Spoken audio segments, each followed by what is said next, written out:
The Mind Cure, written by Cristian D. Larson, published by Utopia Academy, The Cure of Nervousness. It is a well-known fact that a considerable majority of the people in this country are addicted more or less to nervousness in one or more of its many forms. And as nervousness is the direct cause of all mental ills, and the indirect cause of a great many physical ills, organic as well as functional, there are few things that would be more important than that of finding a method through which health for the nerves could be secured. How to cure this malady has long been a problem.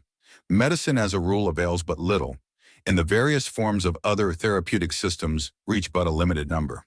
It is therefore that the discovery of a remedy that could reach all cases, or nearly all cases, would easily be considered one of the most remarkable discoveries of the age. We may safely state that when people learn to keep the nervous system in perfect order, there will be very few cases of insanity, if any, and physical diseases will be reduced to at least one half. In addition to this, the power and capacity of mind will be increased to a very great degree. The majority of the fine minds in the world fail to do all they are capable of doing because their talents are interfered with by nervous troubles of some kind, and these troubles not only tend to reduce the amount of mental energy, but also confuse the intellect and almost invariably misdirect the imagination. There is scarcely a mind living of exceptional ability or genius that is not addicted to nervousness of some form, and that any mind can do its best under such conditions is impossible. The fact is, if nervousness were completely removed from the race, more than half of the physical ills and nearly all the mental ills would be removed. The strength and endurance of the body would be increased remarkably, and the capacity of the mind would in most instances be practically doubled. That a perfect remedy for nervousness would therefore prove a great boon, to say the least, is evident. And a remedy has been found that fulfills all the requirements, because from its very nature, it simply cannot fail. This remedy will give health to the nerves in every case where it is used, and it is so simple that all who will apply it can do so successfully. That this remedy will remove nervousness in every instance may seem impossible, but when we examine the nature of the remedy, we find that its never-failing effectiveness lies in its power to remove the remote cause of what may be termed the immediate cause of this ailment. That condition of the system that we call nervousness comes from discord in the nerve fluid, or what may be called confused vibrations in the electromagnetic energies of the body. This is the immediate cause, but back of this cause there is a remote cause. That is, that condition that originally produces the confused vibrations in those energies.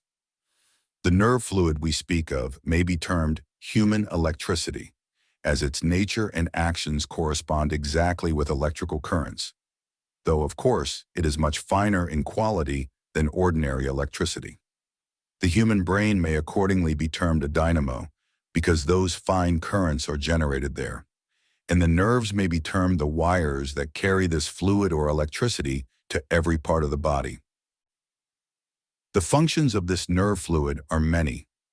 Every thought, state, condition, or action produced in the mind is carried all through the body, over these nerves or wires, by the force of this fluid, and in return, everything that is taking place throughout the system is conveyed to the brain by the same process.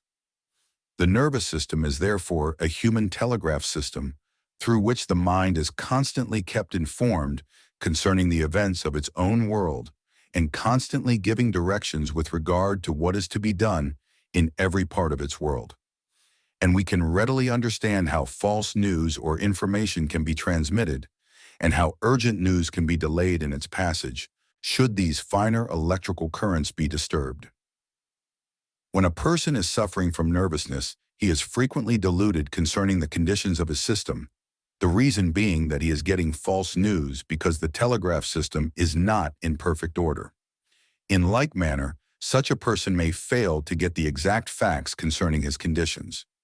There may be conditions brewing in his system of which he is not aware, because the news is lost on the way. The same state of affairs, however, is frequently brought about by drugs. When you take drugs to stop pain, you do not remove the pain. You simply deaden the nerves so that the sensation or news of the pain cannot be carried to the brain. Occasionally, such a process may be permissible, but if we interfere too much with the news-carrying function of the nervous system, we will cripple it to such an extent that most of the sensations received will be false or magnified. When people imagine that they have ills that do not exist in their systems, a crippled or perverted nervous system is generally the cause. They are getting false news about their own conditions, and they think it is true because it seems so real. Not everything is true, however, that seems real. The fact is that the more disturbance and perversion there is in the nervous system, the more real will also its false impressions appear to be. And the reason is that a disturbed nervous system is abnormally sensitive. Another function of the nervous system. Another function of the nervous system is to transmit creative energy to every part of the body.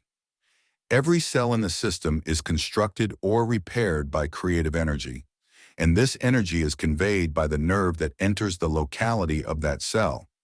Consequently, when the nervous system is out of order, the process of repair or cell construction will be retarded in many places. When this process is interfered with, or the normal activities of the process are disturbed, the system will not only be left in bad repair, but false growths may be produced. When the creative forces are disturbed or misdirected in any part of the system, they cannot continue in normal cell construction, but will in many instances begin to produce false cell construction. In this manner, tumors, cancers, goiters, cataracts, and all sorts of unnatural growths may originate.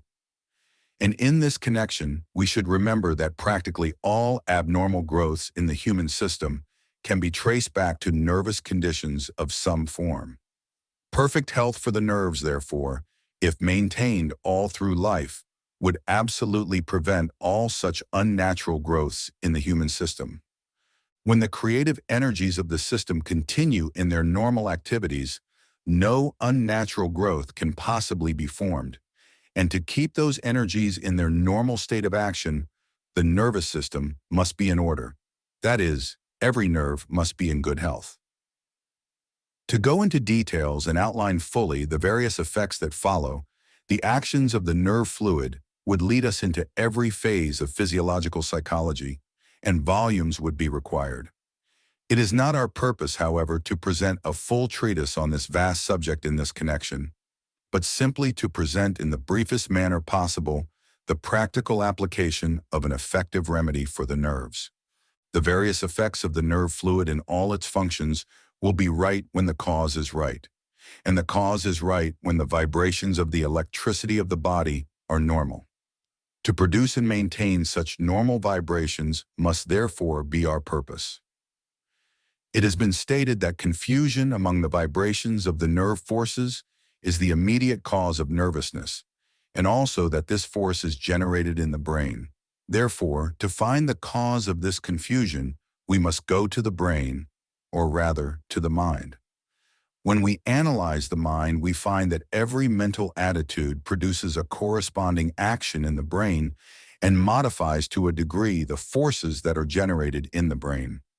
As the brain is the dynamo generating nerve forces, or the electrical forces of the nervous system, it is evident that a disturbed mental state producing a corresponding action in the brain will confuse the vibrations of the forces generated in the brain during that particular state of mind. To remove every confused attitude or disturbed state from the mind would therefore seem to be the perfect remedy, but this would constitute complete prevention and not necessarily a remedy for effective use when actual nervousness was present. To prevent all nervousness, one must become master over his thoughts and feelings and learn to create only those mental states that have a harmonious and wholesome effect upon the body. But this requires a thorough understanding of metaphysics and also considerable time. In fact, it would necessarily be a steady growth. Besides, many of the disturbing mental states are in the subconscious and cannot be removed until the entire mentality is renewed. To renew and perfect the subconscious as well as the conscious mind should be the constant purpose of every person. But while he is changing his mind, his thought, and his life, he must have some method to emancipate himself from those conditions, the adverse causes of which have not been removed. Though we may be working for complete prevention, still while this work remains incomplete, we need quick and ready remedies to remove the results of our mistakes, past or present. If we continue to work for complete prevention, we will soon arrive at a place where our mistakes will be reduced to a minimum. But until we reach that state, we must have remedies or methods that will remove the mistakes at once, so that no other ill effect may follow. Then again, there are thousands that have not the power to remain undisturbed in the midst of the world's confusion. They are constantly meeting discord and need help to prevent such discord from producing detrimental effects. We therefore need effective remedies for the present, as well as a system of thinking and living through which we may gradually provide complete prevention. When we analyze the various conditions that disturb the nerves, we find that a disturbed state of mind is the remote cause. Therefore, peaceful states of mind must be the remedy. Disturbed states of mind will disturb the electric energies generated in the brain, and as these energies follow the nerves all through the system, the entire system will be in discord accordingly. On the other hand, peaceful states of mind will cause the electric energies generated in the brain to become calm, serene, and harmonious. And as those energies are, so will be the entire nervous system. When we create only peaceful states of mind, there will be no discord whatever in the system. And when discord disappears, nervousness will also disappear. When disturbed mental states have already been produced, they can be counteracted before they enter the nervous system and their undesirable effects avoided. The process is simple and may be applied effectually by anyone. In the first place, life and thought should be made as calm, serene, and peaceful as possible. And secondly, every cause of disturbance or nervousness, either acute or chronic, conscious or subconscious, should be removed by cultivating serenity and peace. While the nerve force is still in the brain, you can modify its vibrations by changing the actions in the mind. But after this force has entered the spinal cord, it will continue in its original vibrations until it has permeated the system. This force, therefore, must be acted upon before it enters the spinal cord, and since it responds readily to every action of mind, a complete change can be made if produced in the proper place. To reach the energies of the brain directly, the mind should act upon the brain center, a point exactly midway between the opening of the ears. Draw an imaginary line from ear to ear through your brain, and divide that line in the center. At this point, you will find the region of the brain center.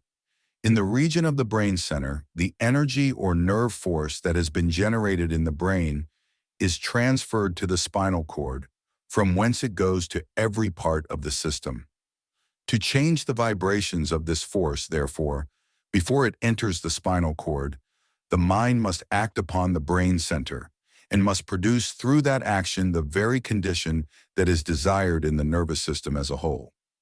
That state of mind that is impressed upon the brain center will cause all the nerve forces coming from the brain to be identical with the mental state itself, both in nature and action. Therefore, to impress upon the brain center a mental state of perfect harmony, calmness, and poise will cause the nerve force as it proceeds from the brain to become calm, harmonious, and poised, and will accordingly convey calmness, harmony, and poise to every part of the system. When these calm nerve currents begin to pass through the system, every form of nervousness will begin to disappear, and relief will be felt at once. All weak actions of the heart will also cease, and normal action be secured, because all heart troubles, practically, come from disturbances in the nervous system. To concentrate upon the brain center in the attitude of peace will cause the heart to become normal in its actions in a few moments. And if this method is employed several times every day for 5 or 10 minutes, What is usually spoken of as heart disease will disappear without giving the least thought or attention to the heart itself. To apply this method perfectly, turn your attention upon the brain center and concentrate gently upon this point while you are thinking calmly but deeply of poise, peace, serenity, and harmony. Try to feel at the time that everything at the brain center is still, perfectly still, that all is quiet, easy, and at rest. And here we should remember that while this method is being employed, we should not think of mind or body in the least, but all thought should be directed upon that peaceful state that we imagine is being produced at the brain center. If you can focus your whole attention upon the brain center at the time and feel that all the energies of mind and brain are moving gently toward the brain center, you are going to realize perfect harmony throughout your system, even in a few seconds. This peaceful state of mind will soon penetrate the entire region of the brain center, and all the energies that are passing from the brain to the spinal cord and thence to the nervous system will change and become calm and serene, as that condition is at the brain center through which those energies always pass. And as these are the only energies that act directly through the nervous system, all nervousness must disappear when those energies themselves become serene. When this method is being applied, it is best to be comfortably seated, or better still, to lie down with the mind and body relaxed, eyes closed, and all attention withdrawn from outer things. Then have but one purpose in view: to penetrate the brain center with a mental life of absolute peace and calm. The more quietly and the more easily you go about this practice, the better you will succeed. And to try to draw gently the finer mental forces toward the brain center as you think of the finer forces of your mind will aid remarkably in producing immediate results. It is well to breathe deeply but gently during the exercise, which may be continued for 5 or 10 minutes and repeated several times every day. To combine physical breathing with this exercise in any particular manner will be found very helpful, and to this end proceed as follows. While you inhale physically, try to draw the finer forces of mind and brain toward the brain center, and while you exhale physically, try to feel that those finer forces are moving with calmness and peace down through your body toward the feet. To combine physical breathing with what might be called inhalation and exhalation of the finer forces of the mind will, when carried out effectually, be found to be a method of incalculable value in all conditions of nervousness or mental disturbance. Everyone, therefore, will find it profitable to practice this method until it can be carried out to perfection. When results begin to appear, an inner comfort will be felt that is delightful, and every nerve in the system will be quiet. In this connection, it is well to remember that the quiet nerve is the only nerve that is doing its work properly. Whenever you feel excited, agitated, or disturbed, apply this method and immediately harmony will be restored, thus preventing both ills and mistakes. It will compose the system, restore the heart to its normal action, and give the creative energies that perfect poise that is so necessary to the keeping of the system in purity and repair. This method will also remove weariness and the tired feeling, because both mind and body are invariably recharged with energy when they are placed in perfect poise. When this method is employed daily and properly, nervousness in every form will disappear. Perfect health for the nerves will be secured, and the system will be placed in a higher degree of harmony, a state that is most valuable in the promotion of physical or mental development. To try to feel the finer essence or life of mind while concentrating in poise upon the brain center is very important, because when the finer life is felt, the subconscious will be impressed, and when perfect peace is conveyed to the subconscious, the good work is done. When the subconscious becomes calm and serene in all its actions, every atom in the system will work in perfect harmony, and every action, no matter how rapid or how strong, will be absolutely calm and serene. An important essential in the cure. An important essential in the cure of nervousness is to remove the tendency to think or act unconsciously. Unconscious action, that is, doing one thing while thinking about something else, will produce a divided attention, and a divided attention leads to a decrease in the power of self-control. So long as the attitude of self-possession and self-control is perfect, nervousness will be impossible. But the moment the mind begins to lose its hold upon the various functions of the system, nervousness will begin. What is called nervousness is nothing but confused action among the nerve energies. And as the mind is the original cause of every action that takes place in the human system, confused action anywhere in the system must come originally from confused mental action. The fundamental cause of confused mental action is divided attention, and divided attention comes from having several things on the mind at once. One thing at a time should be the law. You may have 1,000 duties to perform every day, but give direct attention to only one at a time. Train yourself to do this, and you will be absolutely free from nervousness all your life. A breakdown in the nervous system does not come from overwork, but from the scattering of your forces, and it is only through the dividing of your attention that your forces can be scattered. The dividing of attention, however, may be produced in a number of ways. To try to do too many things at once is one cause. Living a complex life is another cause, though the principal cause is usually found in the reckless use of the imagination. The majority do not know how to apply the imagination constructively, and therefore its actions are, as a rule, helter-skelter. The result is confused mental action, to be followed later by confused actions among the nerve forces.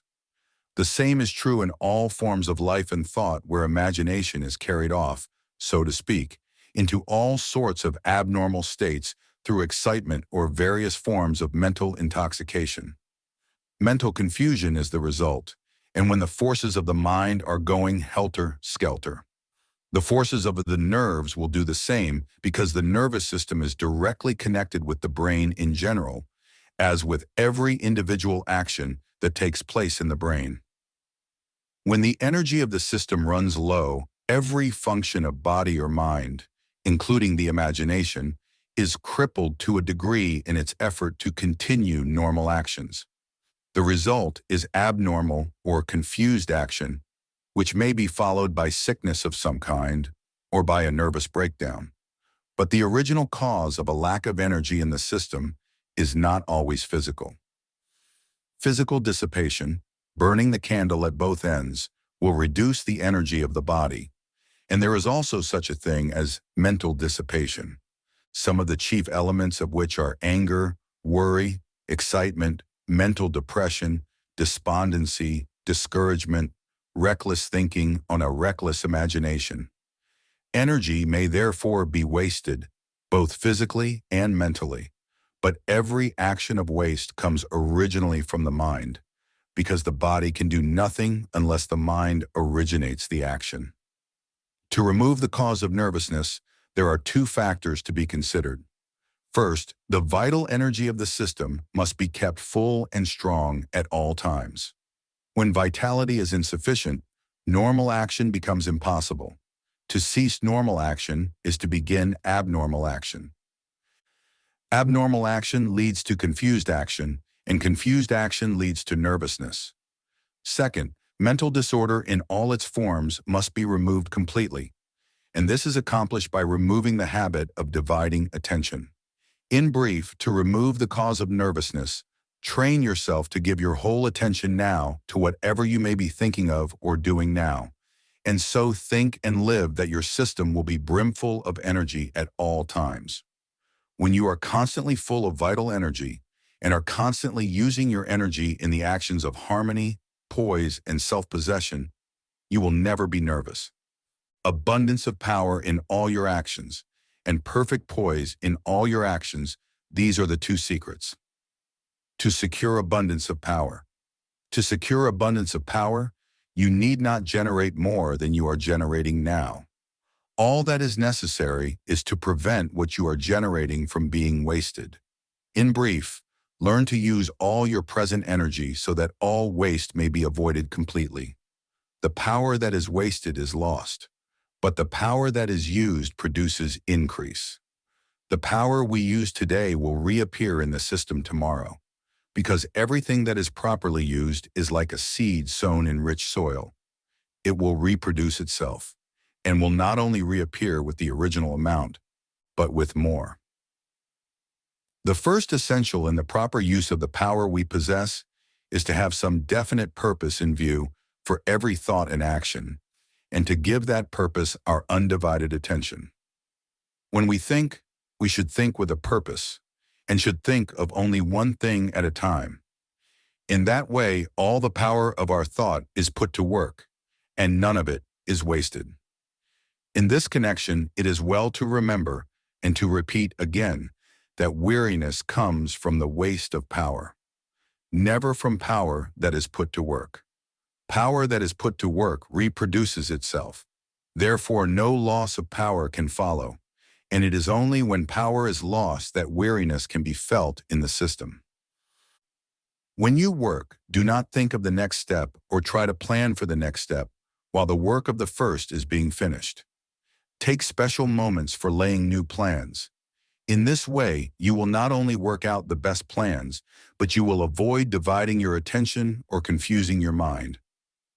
Do not let your head run faster than your feet, and do not live mentally in the future while you are working in the present.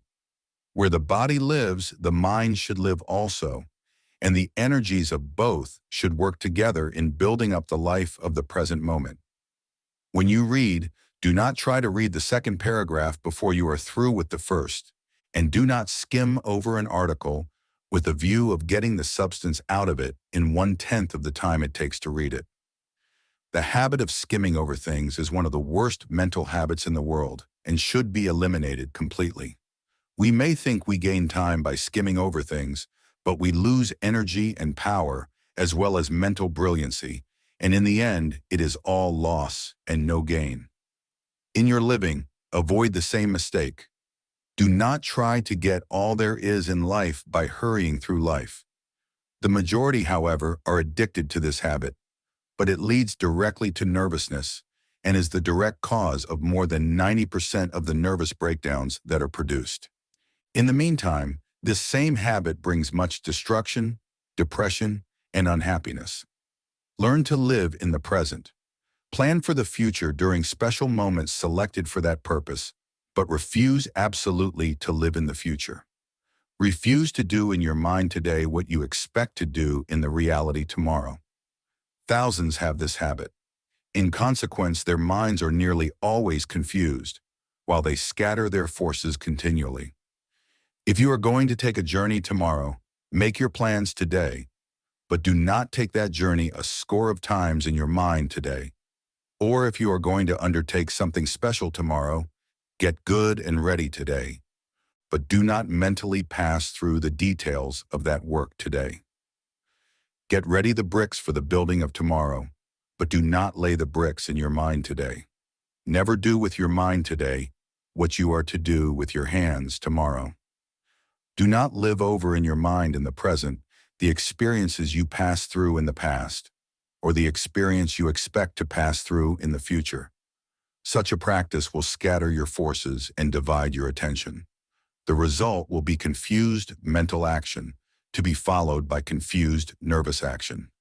This practice will also decrease your power of concentration, and without concentration, we can accomplish nothing. The peaceful contemplation, however, of past joys or expected future joys will produce nothing but good effects, provided we do nothing else while we indulge in such contemplation. In fact, to give special moments to such contemplation every day will prove beneficial.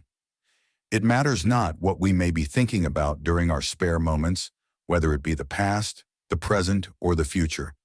So the thought is pleasant and attention is undivided.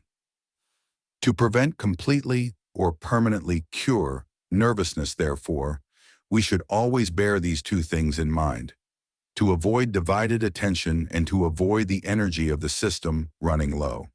In other words, so live and think that your system will be brimful of energy at all times, and give your whole attention now to whatever you may be thinking of or doing now. The following exercises or methods. The following exercises or methods may be employed most profitably, both in the prevention and in the cure of nervousness, and where faithful application is continued, the most perfect results will positively be secured. Place yourself in a calm attitude for a few minutes several times every day. See how quiet you can be in mind and body during those moments, and see how fully you can realize the deep stillness of your entire nature. By making it a practice to be deeply quiet for a few minutes several times a day, you can check completely any tendency toward nervousness. Besides, those moments will serve to recuperate your system, and you can do more and better work during any given period of time. During those quiet moments, relax mind and body completely.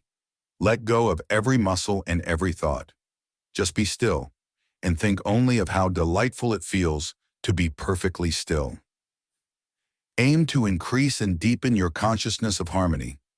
Think of the real meaning of harmony at frequent intervals, and try to inwardly feel that real harmony.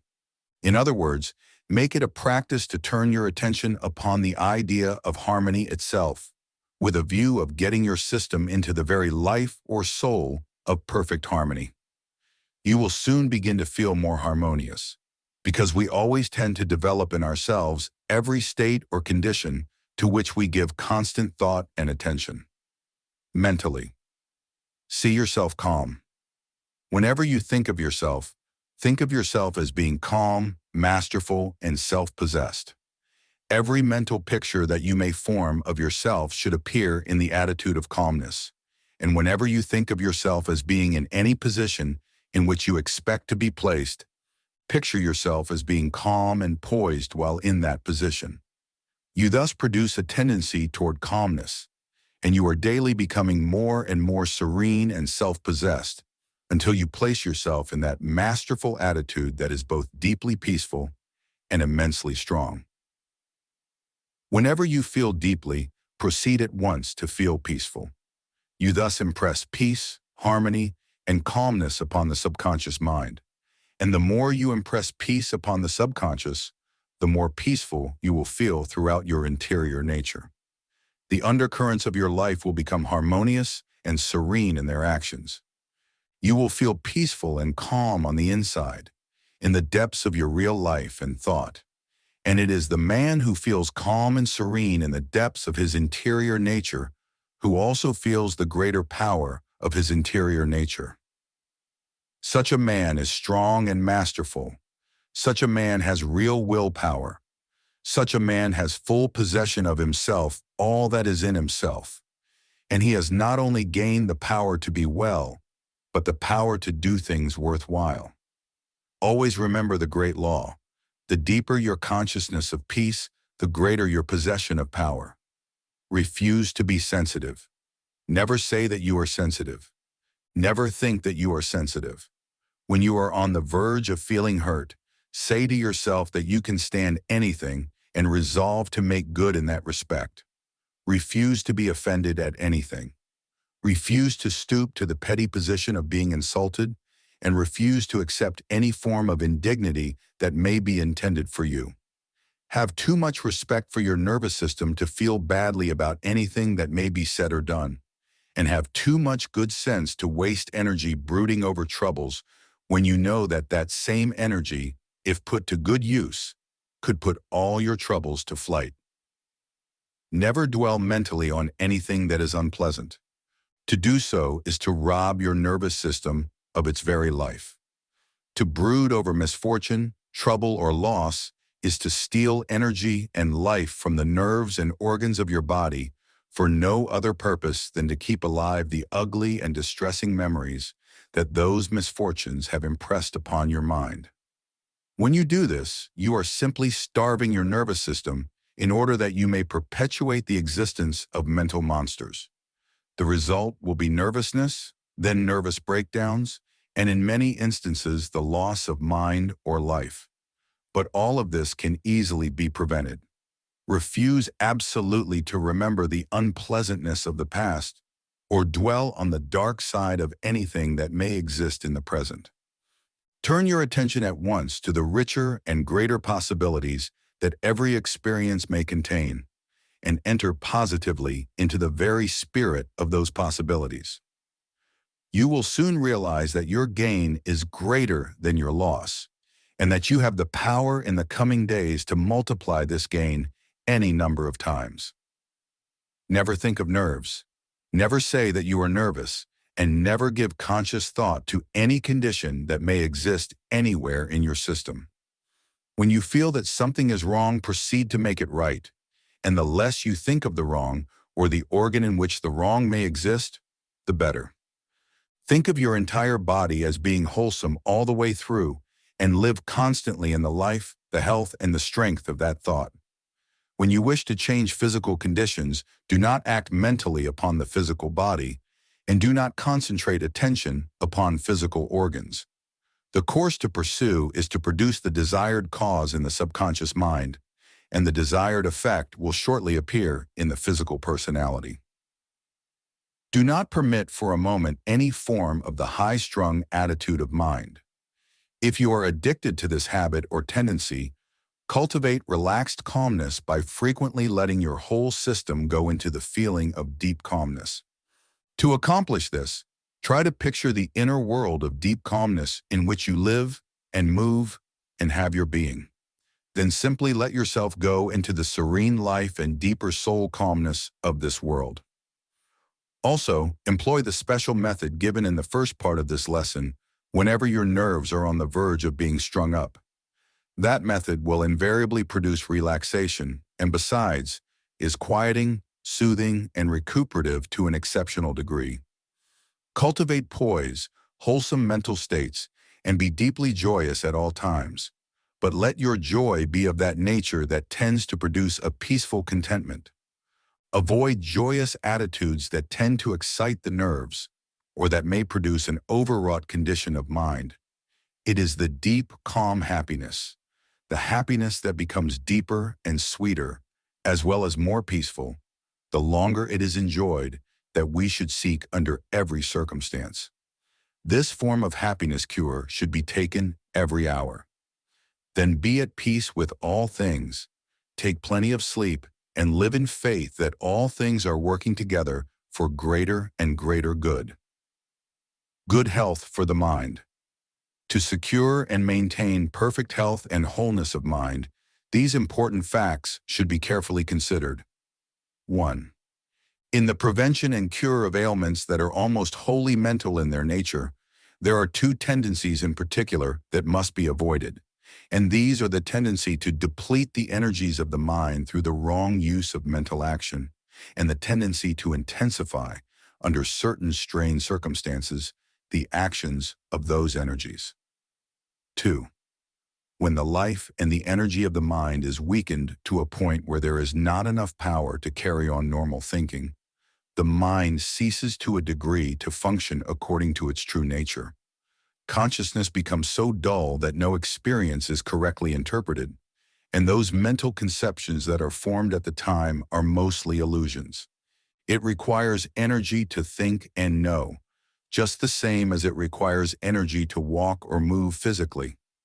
When the body loses too much energy, it becomes too weak to walk. And when the mind loses too much energy, it becomes too weak to think. But inability to walk is not always produced by a lack of physical energy, nor is inability to think clearly always produced by mental weakness. 3. The mind may be full of power, but when that power is abnormally intensified, we find that harmonious and consecutive mental actions are interfered with, and clear thinking becomes impossible. Such a mind usually thinks a good deal and is constantly in a worked-up condition.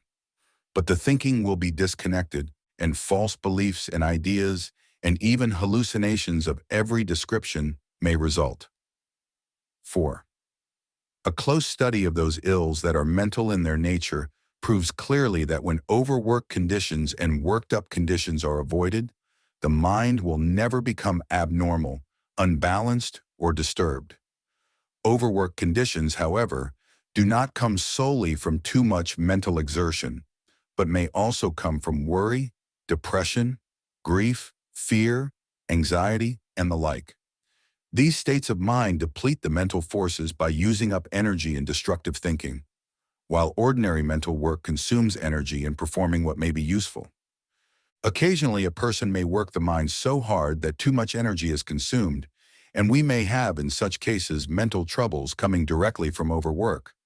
But such cases are very rare, as by far the greater number comes from worry and anxiety. An hour's worry will use up more mental energy than 10 hours of steady brain work. And the same is true of fear, grief, depression, and similar wrong mental states. It is usually the worry that goes with the work that makes a person feel exhausted after the work. And there are few who do not worry about something while at work. But this is a habit that not only can be, but should be overcome completely. 5. When a person studies, he imagines that hard study is wearing on the mind, and accordingly the mind is used up more or less during such work. But he is mistaken in his idea. Study will use up a certain amount of mental energy, but not enough, even after many hours of continued study, to produce mental weariness. It is the anxiety that most students combine with their study that wears on the mind. When study is taken up for a certain purpose, the student is usually over-anxious to fulfill that purpose, and frequently there is fear lest failure should come, or depression on account of mistakes that already have been made. All of these misuses of the mind exhaust the mind so that the study cannot be carried out with satisfaction, while the study itself hardly ever exhausts or wearies the mind. 6. To prevent the mind from becoming weak, we should establish faith in the place of worry, fear, and anxiety. That mind that dwells, thinks, and works in faith will always be strong. This is one of those great truths that we should always remember. And to live in that truth is to provide the mind with a protection that has no equal. 7. Worked-up conditions of mind come principally from anger, excitement, intense action of mind or body, or from nervous rush. Though any forceful mental action or any strained action will produce the same condition. In this condition, the mind is strung up, so to speak, and throws its energies out of their normal spheres. They are therefore misdirected and finally lost. But on their way to complete loss, they usually produce all sorts of illusions. And this accounts for the fact that a mind that is out of harmony with itself usually produces illusions along several lines without being conscious of doing so. 8. When the mind dwells too much on one isolated subject, or is forced too long in one direction, a similar condition is produced, and mental equilibrium is lost. In this condition, one part of the mind will be overworked, while the other parts will become practically dormant. The overworked part, therefore, will be unable to think clearly on account of its exhausted or intensified condition, while the dormant parts will be unable to think clearly on account of their state of inactivity. The result will be that the various states of mind produced at the time will be wrong, and wrong states invariably lead to ill health, both of mind and body. 9. To avoid the tendency to apply the mind too much in any one direction, everyone should make it a habit to engage in what may be called mental variety. That is, there should be change of mental action, mental work, and interest at frequent intervals. This practice is most important when the system is more or less in nervous conditions. During such conditions, sensitiveness is very keen, and every deeply formed impression will tend to carry the mind away along any line that may be indicated by that impression. At such times, therefore, the tendency to cause the mind to act in one direction only is very marked and should be avoided completely at the very outset. Whenever a tendency is felt to move in any one mental direction exclusively, attention should be turned at once upon something else. so as to call into action the other parts of the mind, as the mind will usually return to wholesome action when every part of it becomes active. It is a splendid practice, in this connection, to study all kinds of subjects that have worth, in addition to what may engage one's attention in his vocation, and also to exercise all the functions of body, mind, and soul as completely and harmoniously as possible. 10. All forms of fanaticism and prolonged actions of enthusiasm must be avoided completely, and no part of the mind should be permitted to run in a groove. It is a well-known fact that whenever anyone begins to become a fanatic, his mind becomes more or less unbalanced, and he becomes unable to see more than one side of any subject that he may consider. When this condition is prolonged, it leads to intense mental action along a single line, which will finally produce the conditions just mentioned. A fanatical mind is never a healthy mind, and is wrong on nearly all subjects, as well as being unwholesome in most of its usual mental states. As soon as a tendency to isolate action of mind is discovered in any part of thought or thinking, a new experience should be sought at once.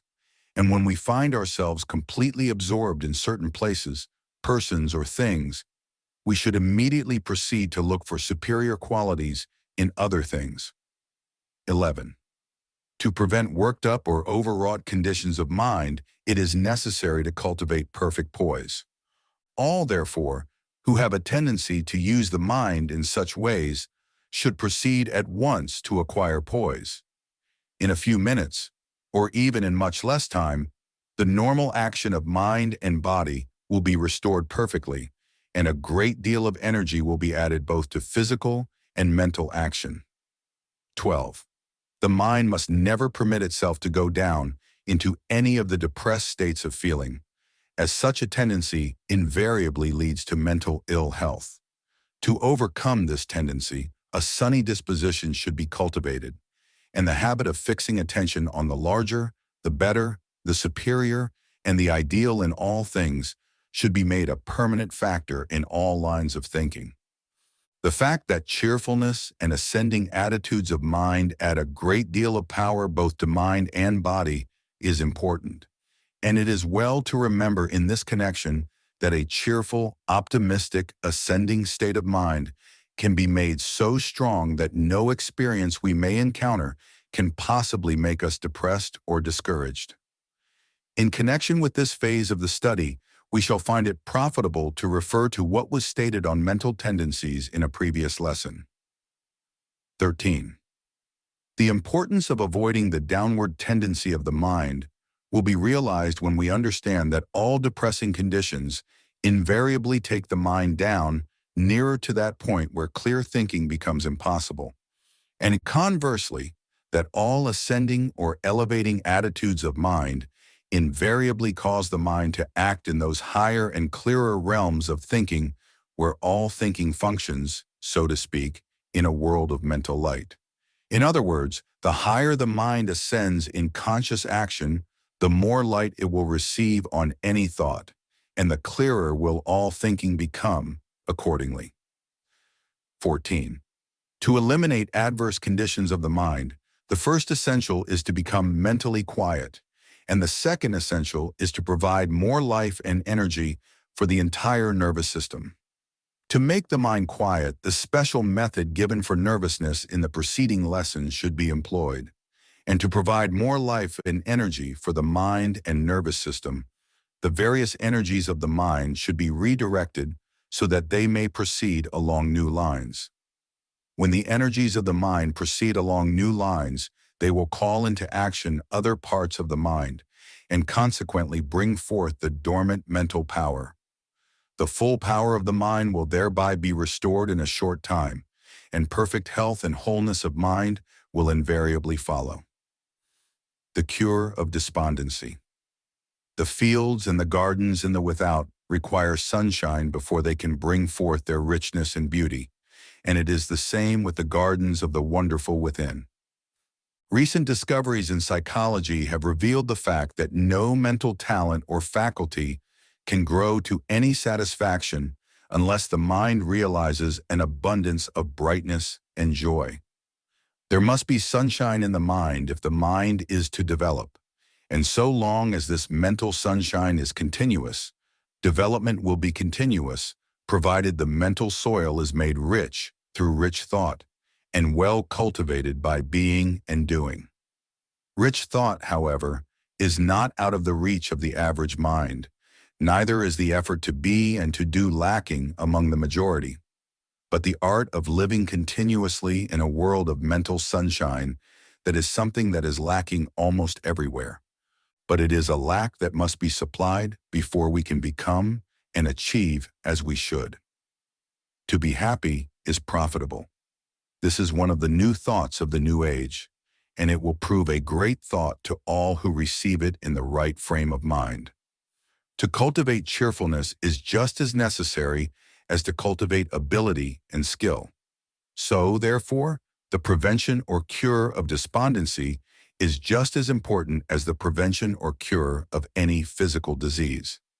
The despondent mind is a sick mind, and a sick mind is more of an obstacle to human welfare than a sick body. For this reason, no one can afford to live on any other side than the sunny side. All other sides mean sickness, failure, and premature death. If our object in life is progress, growth, advancement, and perpetual increase, we must eliminate despondency in all its phases and permanently establish in its place a state of perpetual joy. Happiness is the normal state of mind. When your mind is in perfect health, it is always happy. In fact, a healthy mind cannot be otherwise than happy.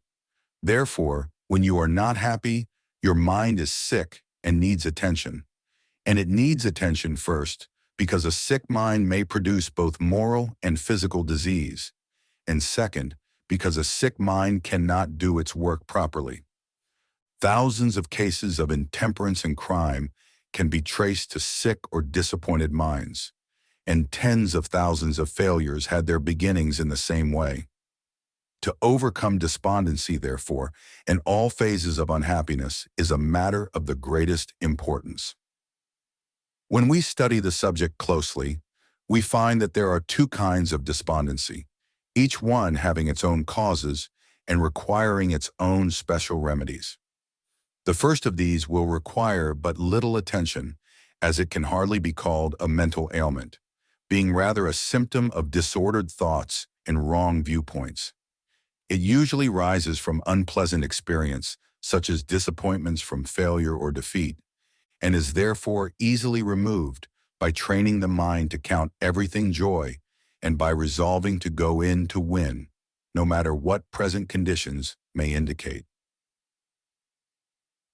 When we look at life from the higher viewpoint, from the viewpoint of the real greatness of man, we will lose neither hope nor courage though we fail repeatedly. From this viewpoint, we discover that every failure can be made a stepping stone to success, and we proceed to use failure in that way whenever it appears. If we are to use failure in this way, however, we must never permit ourselves to fall into despair, but must meet every occasion in the attitude of complete self-mastery. Every failure is simply valuable energy gone astray, and if we approach this misdirected energy in the right attitude, we can regain its possession and cause it to work for our advantage. Therefore, those forces in our present circumstances that may seem to be destructive can be changed and made constructive. The reason why is simple. If we can change the direction of our forces or circumstances by wrong action, we can also change the direction of those forces through right action, and thus cause those forces to work according to our purpose and plan. In consequence, when failure comes, we should not give up in despair, but should cheerfully and masterfully gather together the scattered forces and redirect them toward the construction of greater success than we ever knew before.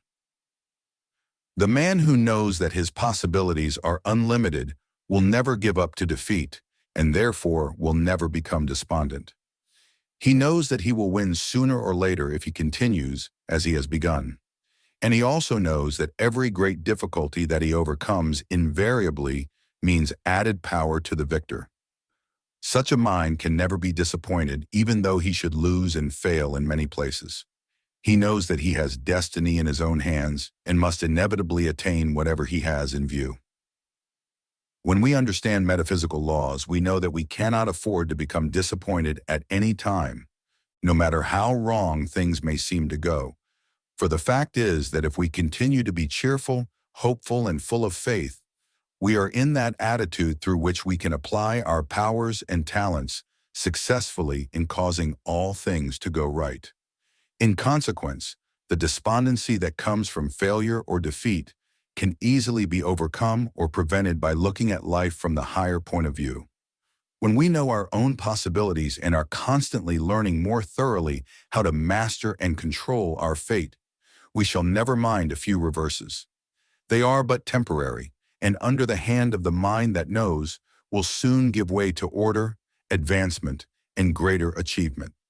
We may therefore pass this form of despondency without further consideration, knowing that the mind who understands his powers will never get sad or depressed from defeat anymore.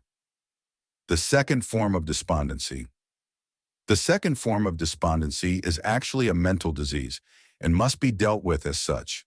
It is produced in various ways and at times comes from the conditions mentioned above. As a rule, however, it originates in other ways. People have chronic despondency who have everything that heart can wish for, and who never knew disappointment or defeat. Sometimes this form of despondency is called melancholy and is the principal cause of insanity. Here it is well to remember that no mind can ever become insane that is always happy, a great truth that should be well considered and thoroughly applied under every circumstance. The chief causes of chronic despondency are as follows. First, exhaustion of nerve force or mental vitality. Second, the misdirection of the emotions. Third, disturbance in the chief nerve centers, especially the solar plexus. And fourth, disordered physical activities. The first cause is easily prevented, and the conditions that arise from this cause can be removed through very simple methods. There is usually sufficient vitality generated in the human system to supply all requirements. And unless this vitality is misused, there will be no exhaustion whatever of mind or body. But discord, worry, anger, fear, and similar states of mind tend to waste vital energy and, consequently, may bring about exhaustion. Regular work, however, will never produce this condition, as it has been conclusively demonstrated that work alone never does exhaust the vital forces of the human system. Despondency from exhausted vitality comes suddenly as a rule, and even when everything in your life seems conducive to harmony and joy. Under such circumstances, the experience is mysterious. You can find no definite cause. Everything seems all right in your world, but you feel all wrong, and the conditions may last for hours. The temptation to seek remedies among stimulants is very strong at such times, and it is a well-known fact that nervous exhaustion has been the original cause of many a life gone wrong through the liquor habit. Instead of seeking artificial remedies, however, we should look for the cause and try to remove it directly. When you feel fagged out, so to speak, in mind or body, you may know that the cause is low vitality. The first step to take when you make this discovery is to practice deep, full breathing, as there is nothing that will increase the vital forces so readily as right breathing. And by right breathing, we mean breathing that is deep, full, and gentle, the entire chest being employed in the exercise. The average person, however, employs only the upper half of the lungs while breathing, thereby making himself liable to ailments in that part of his body, as well as tending to reduce the regular supply of vital energy. The simple science of right breathing is to breathe with the entire chest and to make all breathing orderly. When you feel the vital energies of the system running low, breathe more, and if you have the opportunity to be perfectly quiet for a few minutes, trying at the time to realize that you are the vital center about which all the forces in your world tend to accumulate. And this is true. You are a vital center of all the elements and forces in your world. And when you concentrate your attention upon yourself as a vital center of life, you begin to accumulate more life until you are actually filled with more energy than you ever felt before. To hold yourself in this attitude for a few moments is to recharge your system. And instead of feeling depressed, you will soon begin to feel happier and better than you have felt for a long time. When concentrating upon yourself as a living center, hold yourself in perfect poise, realizing that you live and move and have your being in an infinite sea of life. Then gently desire to accumulate all the energy you can appropriate and remain silent for a few minutes in that attitude. The results will be far beyond your expectations. A number of despondent states are produced by misdirected emotions, and the chief cause of misdirected emotions is found in the practice of entertaining desires that cannot be realized at the present moment. When energies accumulate in certain parts of the human system where they cannot be employed at the time, the effect is always disturbing and depressing upon the nervous system, which in turn produces mental despondency. In other words, whenever unused forces accumulate anywhere, they tend to aggravate the nerves in that region of mind or body. And this disturbance perverts the feelings and the emotions. So long as there is a strong tendency to express energy of any kind in any direction, a great deal of energy will move in that direction. And if it is denied expression, it will accumulate. And this accumulation will produce abnormal conditions in that part of mind or body, the reaction of which always produces a disagreeable feeling in mind. To prevent this, we must learn to entertain only such desires as can be realized at the present time, and also learn how to transmute our energies so that all that energy that cannot be employed in certain functions at the time may be drawn into other functions where more energy can be used to advantage. We should never permit the existence of a desire that cannot be realized at the time. When such desires arise, we should turn our attention at once to something else. This turning of attention will tend to draw the energy connected with that desire toward other parts of the system where practical use can be realized. In this connection, a few illustrations will be found valuable.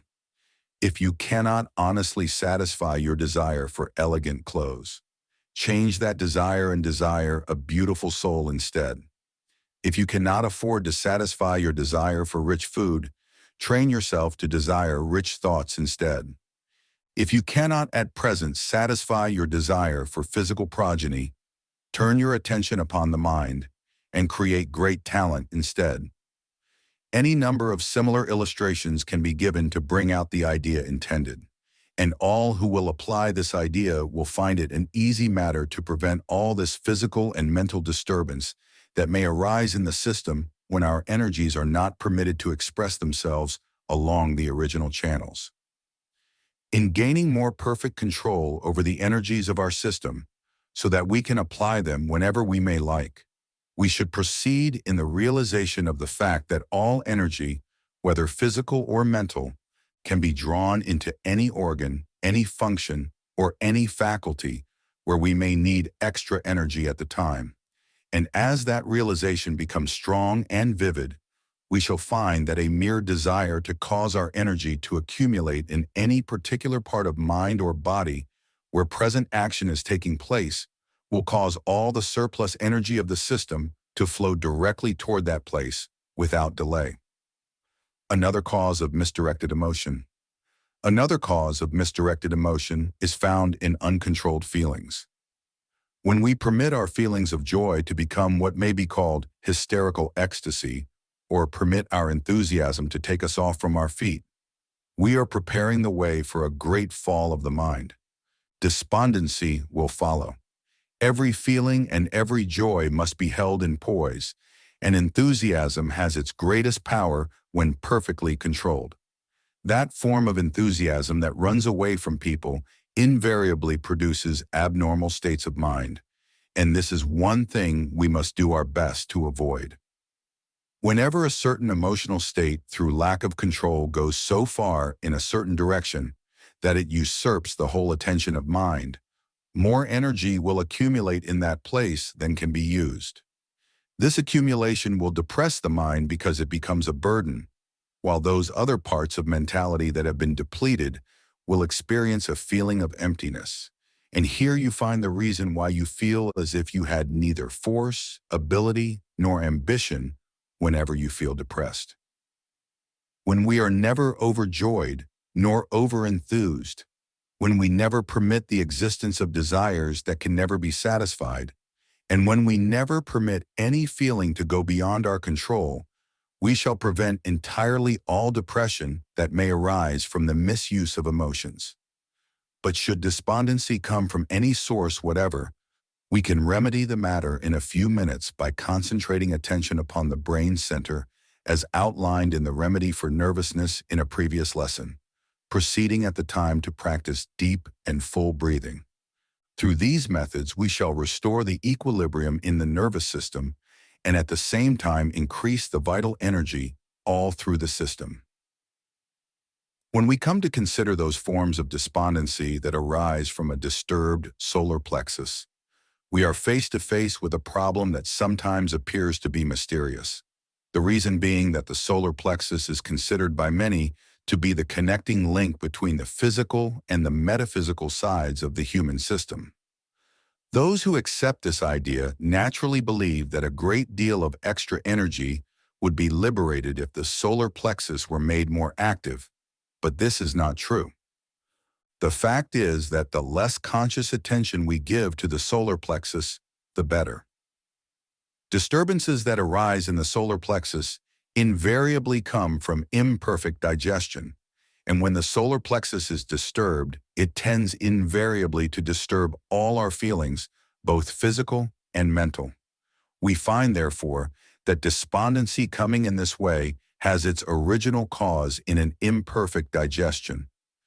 For this reason, we shall find that some of the most severe cases of despondency are not premonitions of terrible disasters near at hand, as many people sometimes think, but have no other source than the stomach. In fact, it can be safely stated that more than 3/4 of the cases of despondency have their origin in a poor digestion. A good digestion, therefore, especially if reinforced with a well-poised, harmonious nervous system, will prevent the larger part of the despondency that may come to the average individual. And knowing this, we realize the folly of taking despondency with so much seriousness. If we would make it a practice instead to look upon those conditions as of no particular moment, and then proceed to place our digestion in order, we should go very far toward restoring mental health and wholeness for all time. Those cases of despondency that come from physical disturbance are found only among people who have strong psychical tendencies, but who do not know how to use those new forces that have arisen in their deeper mental life. Whenever a new power is awakened, the knowledge of how to use it should be at hand, and there will be no serious mistakes in this application. This being true, no one should attempt to use a new power, whatever it may be, until well informed as to its nature and right use. That form of despondency, however, that comes through psychical disturbance is usually of a serious nature, and everything possible should be done to prevent it completely. To prevent this condition, there is but one safe course to follow, and that is to have nothing whatever to do with psychical phenomena or psychical experience until you understand fully the psychological and metaphysical laws that underlie the phenomena, or until you have attained perfect mastery over yourself. To a great many minds, however, these requirements may seem too stringent. In fact, if one should comply with these requirements, it would be impossible for anyone to engage in psychical research. And though this is practically true, it is also true that most of us will find it greatly to our advantage to give no attention to psychical research whatever. The subject of despondency, however, is one that should receive our best attention, and every method that we can find, in addition to those presented above, should be employed if such methods will remove the tendency of the mind to become depressed. We know that the growing mind as well as the healthy mind needs continuous sunshine, and knowing this, we shall certainly do our best to provide this sunshine under every circumstance. Our object is not only health, but the power to do greater things in the world. And as the realization of both of these objects demands a growing mind, we shall find it most profitable to provide that mental sunshine that can cause mental growth to be continuous. The prevention of mental depression. In addition to what has been said on this subject in preceding pages, we find two special causes that frequently result in chronic mental depression. The first cause is found in the presence of certain adverse mental states that have become so deep-seated that they affect the subconscious life. And the second cause is found in the presence of awakened subconscious forces that cannot find a full and natural expression. There is many a person who is suffering from mental depression simply because the genius within him is trying to force itself out in tangible action, but cannot produce such action on account of the inharmony existing between the objective and the subjective states of mind. When there is a great deal of power within that wants to act, but cannot find an opportunity to act, an unnatural pressure will be produced in various parts of the mentality, and mental depression will usually result. This depression, involving more or less gloom, disappointment, and even despair, may continue for years, and this accounts for the fact that there is many a genius, or possible genius, who is unhappy almost constantly. The outer mind of the average person has not been trained to respond to the power and the genius of the subconscious. Therefore, the genius within is held in prison, so to speak. It is not permitted to come out and act. It is confined behind the bars of objective limitations and refuses to reconcile itself to such a fate. In some minds, the power within, not being very active, is seldom felt, while in others the powers of the great within are constantly clamoring for freedom and expression. It is this that produces unrest, dissatisfaction, mental depression, and that seemingly hopeless longing for the ideal that sensitive minds find so difficult to bear.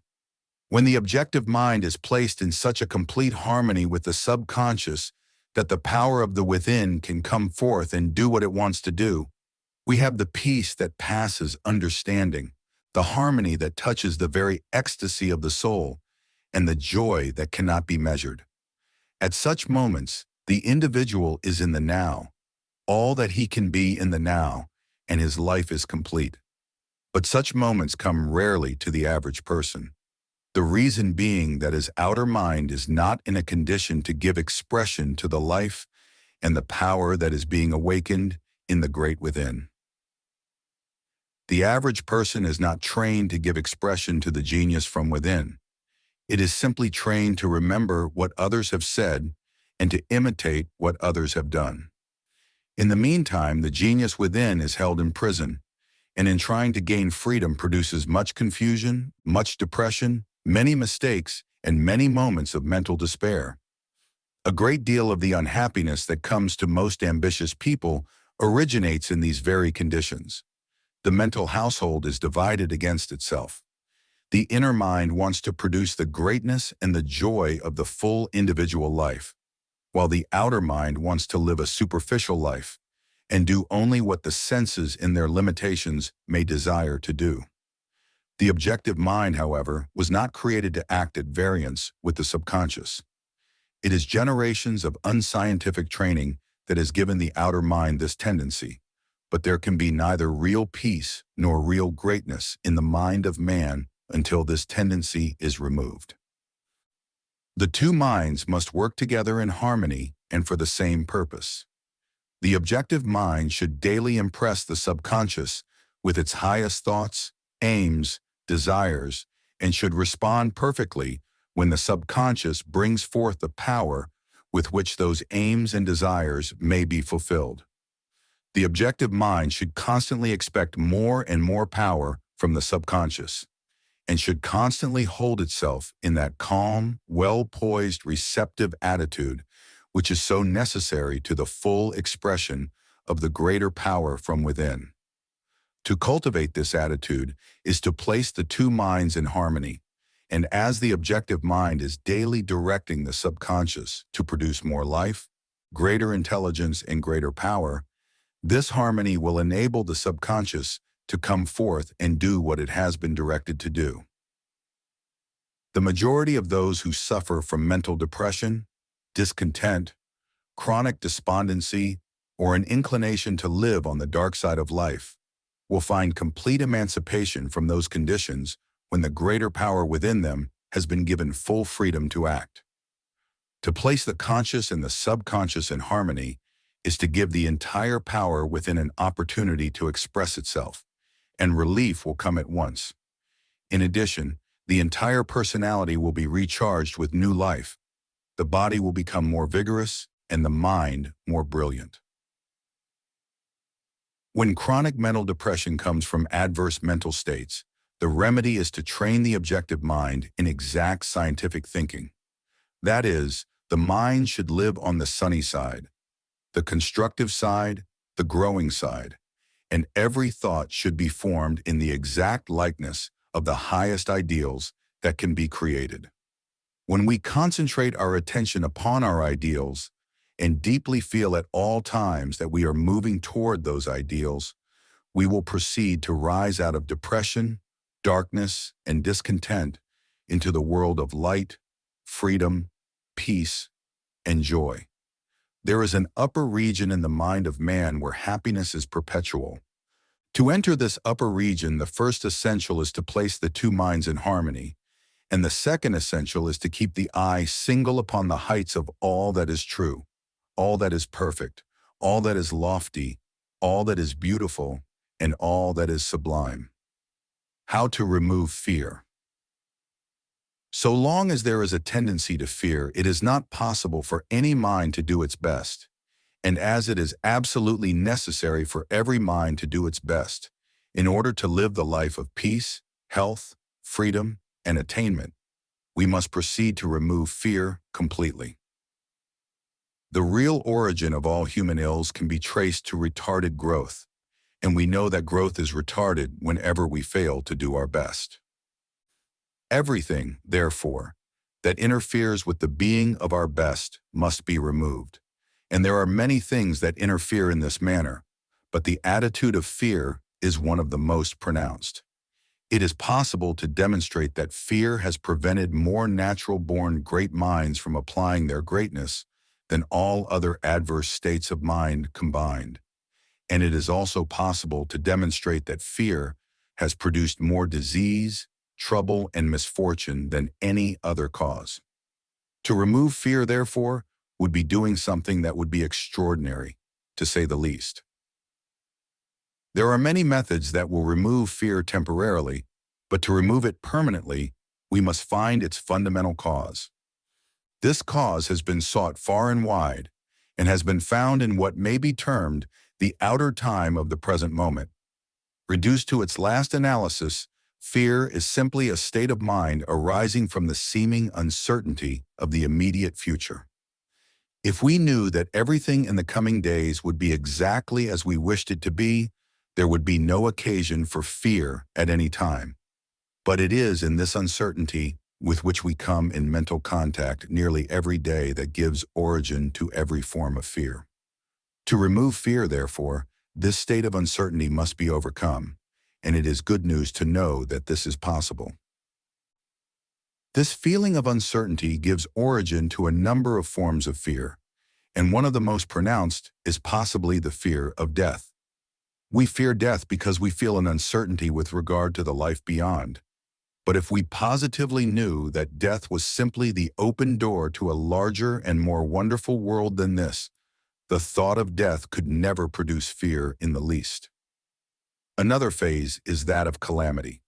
We live more or less in the dread of calamities because we do not know whether we shall escape safely or not, nor do we always know what precaution to take that absolute safety may be secured.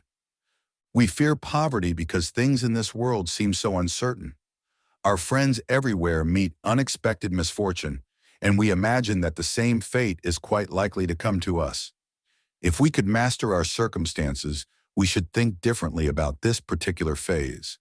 But the art of mastering circumstances is not clearly understood. Consequently, the majority continue to fear the possible misfortune of the future. We fear disease because we are almost daily brought face to face with threatening symptoms, and we see people all about us going down to the grave through the continued actions of what at first seemed to be but insignificant symptoms. There are scores of other conditions and things that we fear more or less, and for the same reason. That is, we are uncertain as to the outcome. The outcome may be good or ill. We do not know, and we fear that it may be the latter, because we have not acquired the power to produce the former at will. It is therefore evident that all fear comes directly from uncertainty as to the immediate future, as to the results of what we are doing now. What is brewing in the present has frequently been brewing in the past, and in the past, such indications have many times turned out badly. And the question is, can we make everything come right this time? Most of us do not know, and that is the reason why the majority are almost in constant fear concerning the events of the near future. That fear comes from uncertainty and from no other cause is easily demonstrated. But the question is, what it is that produces this uncertainty. When we analyze that phase of the subject, we find that the cause of every form of uncertainty is produced by the fact that similar things under similar adverse conditions turned out badly before, and we have nothing to prove at the present time that we can cause all things to come right in the future. That is, the majority have nothing to prove that the future can be made right, regardless of conditions in the present. Though the majority may not have this proof, that fact does not indicate that the proof cannot be found. To remove fear, it is therefore necessary to secure positive evidence to prove the idea that we can cause everything to come right, that we can make the future better than the present, and that we can cause all things to work together for the promotion of our highest welfare. The majority, however, may believe that such evidence cannot be secured, because they judge according to appearances and think of human nature as weak and incompetent, even at its best. But those who understand the great law of cause and effect, and understand the real power of man, know that appearances do not reveal the exact truth concerning anything, and they also know that man has it in his power to change his whole life, his entire nature and his own destiny. This world is not a world of aimless chance, neither do events just happen. When we look at the confused surface and see how many things move in some helter-skelter fashion, we may think that it is entirely useless to attempt any orderly readjustment. But when we discover that every adverse effect comes from some adverse cause, and that man himself produces those adverse causes, we find it necessary to take another point of view.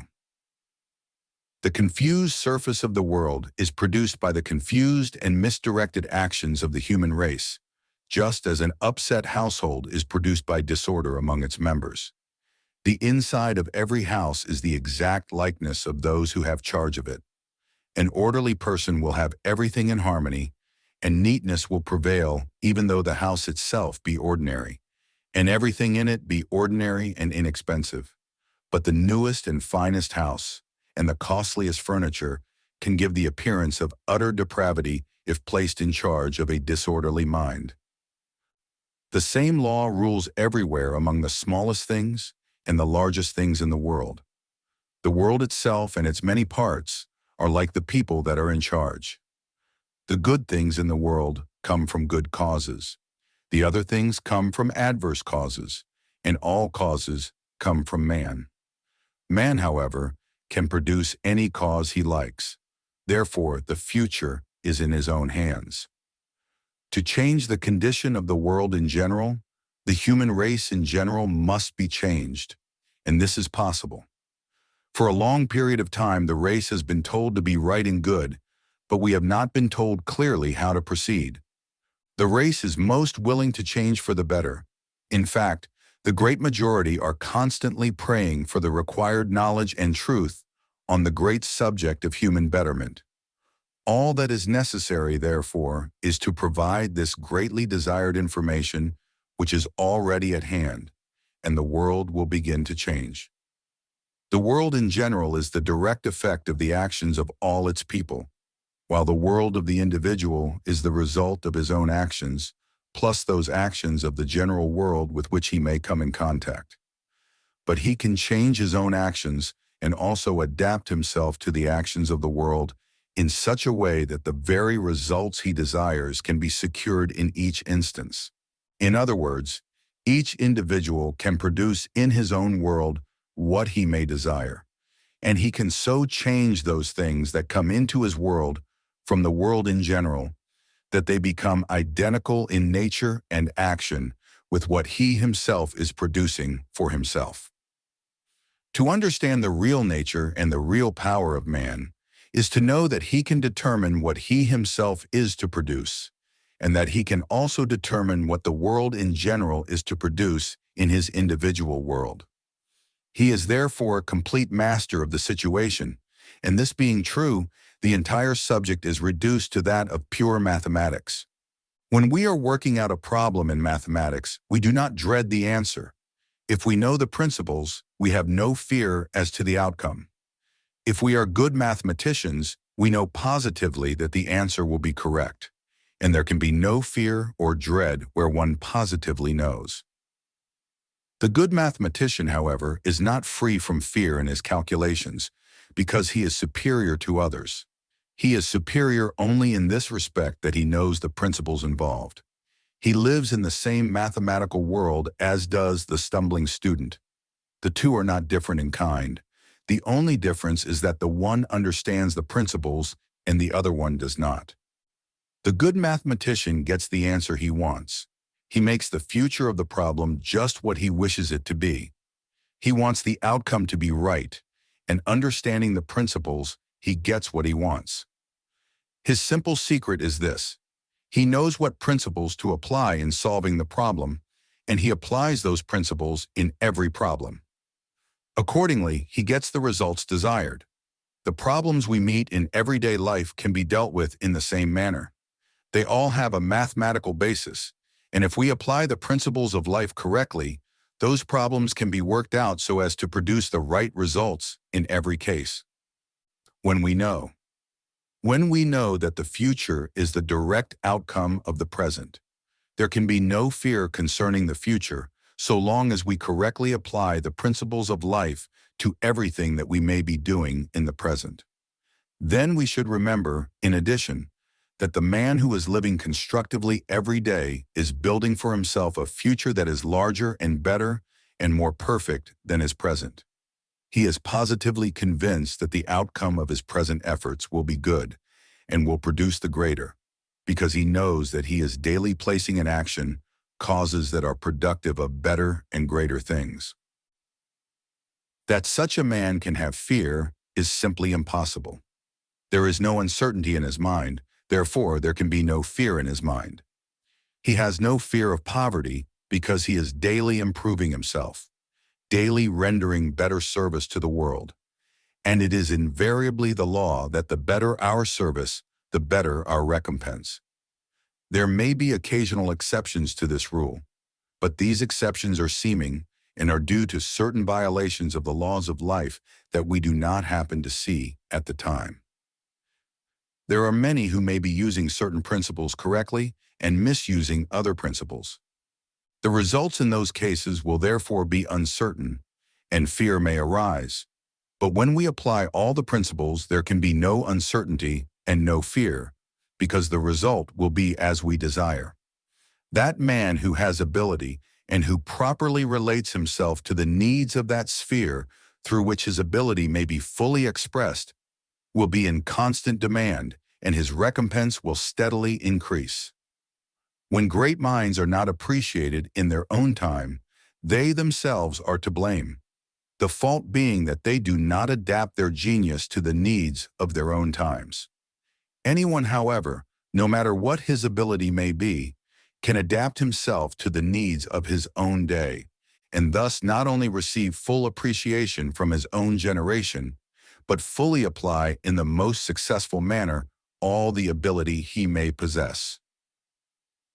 Those minds that are doing their best today have no occasion to fear provided the law is understood, because so long as they are doing their best, they are becoming better and will advance steadily. To such minds, the future is bright. They are daily creating good causes, and the future will be more and more abundantly supplied with good effects.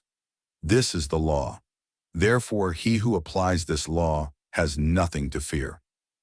To this statement, everyone will agree. But with the average mind, the problem is how to create good causes and good causes only, and how to know whether or not living is constructive. There are thousands who mean well and who are actually trying to create only the best, but they are living almost constantly in trouble and misfortune. The cause of this condition is found in the fact that they have not been taught how to apply the principles involved in those particular problems that come up in their lives. To proceed, we must bring our life out of this chaotic condition and establish absolute order. Then upon this orderly foundation, no matter how small or insignificant it may be, we must begin the construction of a new mansion of life. Before we begin, however, the plans of the new structure must be clearly fixed in mind. That is, we must form our ideal. The first essential is to live in the peaceful, serene, well-poised attitude of mind, because the forces of life must be brought into the harmony of constructive action. The second essential is to take life into our own hands by constantly holding life in the consciousness of our own possession. That is, we should always think of life as being absolutely in our own possession. And before long, the power to completely govern our own life will become second nature. The third essential is to have one predominant purpose. That is, to make yourself and your work better and better every day, to build constantly for greater things both in your own nature and in your own environment. In this connection, we must learn to see all things in our imagination as being made more and more perfect, because to keep a mental eye single upon the better side, the strong side and the superior side of everything, is to give the creative forces of mind a superior model. And these forces always create in the exact likeness of the model. When we think constantly of the superior and keep the mental eye single upon the superior, we therefore create the superior in our own natures. On the other hand, when we think of the dark side, the weak side, the troubled side, the sick side, and the failing side, we tend to create all those conditions in our nature and in our world. And when we fear, we always think of those inferior sides, thereby causing that which we fear to come upon us. When we concentrate our whole attention upon the construction of a superior life, and work with a constantly increasing knowledge of the art of using all our faculties constructively, we shall bring the whole of life into a perfect system of action, wherein all things will cooperate in producing for us the greater, the better, and the superior. When all our energies are organized into an army of skilled builders, there is only one effect possible, and that is the perpetual increase of everything that is desirable in human life. He who employs all his energies in this manner will therefore have nothing to fear, as in his life the very cause of fear will have been removed completely. It is therefore evident that the problem of removing fear is solved through the art of using all our faculties and forces in such a manner as to build more nobly in the present than we did in the past. And this we may accomplish by learning to use the principles of life with mathematical precision. There are many things that we are afraid of, but the principal ones are undoubtedly poverty, disease, calamity, and death. And when we learn how to remove the fear of these four, we shall also be able to remove the fear of all minor conditions that are not desired. To remove the fear of death It is only necessary to become convinced of the fact that life is continuous, and that the future life of each individual is the natural outcome of his present life. The development of what may be termed the consciousness of soul, or the realization of the I am and the perfection of the I am, will demonstrate conclusively to any mind that the life of every individual is continuous and endless. In fact, to become conscious of the I am is to know that the I am and life are identical, and we know that life is indestructible. Then add to this the great fact that you, the real you, constitutes the I am, and you have an exact basis upon which you may demonstrate to yourself, through pure reason, that you shall continue perpetually to live. The understanding of the laws of cause and effect. The understanding of the laws of cause and effect will demonstrate that you can create your own future and your own destiny, not only in the present sphere, but in future spheres of existence, and that you can make your future existence as beautiful, as marvelous, and as gorgeous as your imagination can possibly picture. The law is that he who is living nobly in the present is creating for himself a better future, both in this life and in the life to come. Therefore, he who applies the principles of that law, which simply mean the principles of right living and right thinking, has nothing to fear, neither from death nor from the future. In fact, death to him will simply mean the gates ajar to a far richer, far better, and far more beautiful world than this, and the future to him will mean attainments, achievements, and enjoyments so far superior to what anyone has realized in this world that words cannot possibly describe them. In this connection, it is interesting to know that they who have no fear of death always live the longest lives, the best lives, and the happiest lives upon earth. And it is also a well-known fact that they who know they are doing their best in the present are not afraid to leave this planet at any time. They dread no change, because they know that every change must be a change for the better. These people have inner conviction based upon the fact that they are applying principle in their lives, that it always will be well with those who do well, and we know that such a conviction will remove fear completely. When we learn how to live, we shall lose all fear of death, because when we begin to actually live, we know that we shall live a very long life, a very interesting life, and a very beautiful life. And we also know that what is called death is but an open door to a still more beautiful life, more beautiful because a beautiful present invariably produces a more beautiful future. What we have earned, that we shall receive and enjoy. This is the law, and therefore he who so lives that he earns much will have much to receive and enjoy in days to come. When symptoms of disease appear, we know that we have violated some natural law. But if we understand life, we also know that the pain is a good friend coming to inform us that something needs readjustment. And if we proceed to right the matter, which we can readily do when we know how to think and live, there will be no disease whatever. When we know how to remove all threatening symptoms at once, we shall never fear disease. And when we know how to create health in greater and greater abundance, the fear of disease will become impossible. So long as we create health, we cannot be sick.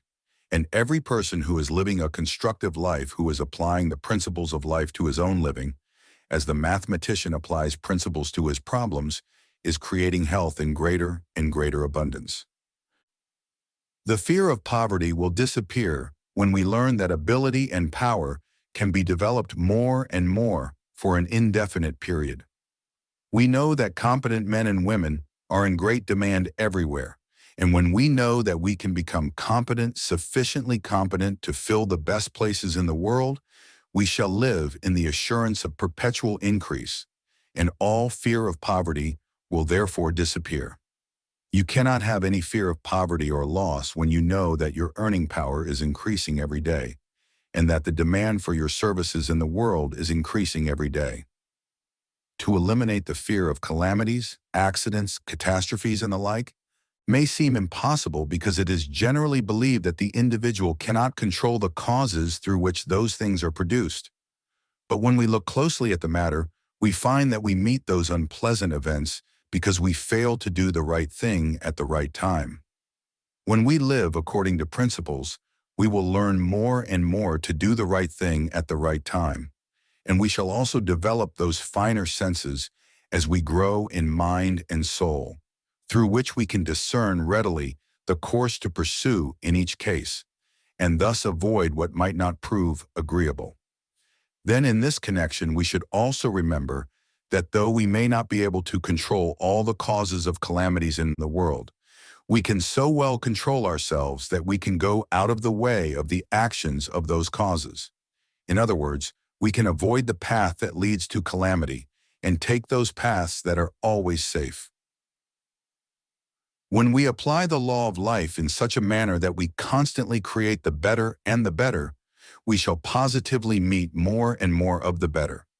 Accordingly, there will be nothing to fear, because as long as we create only the best, we shall receive only the best in return.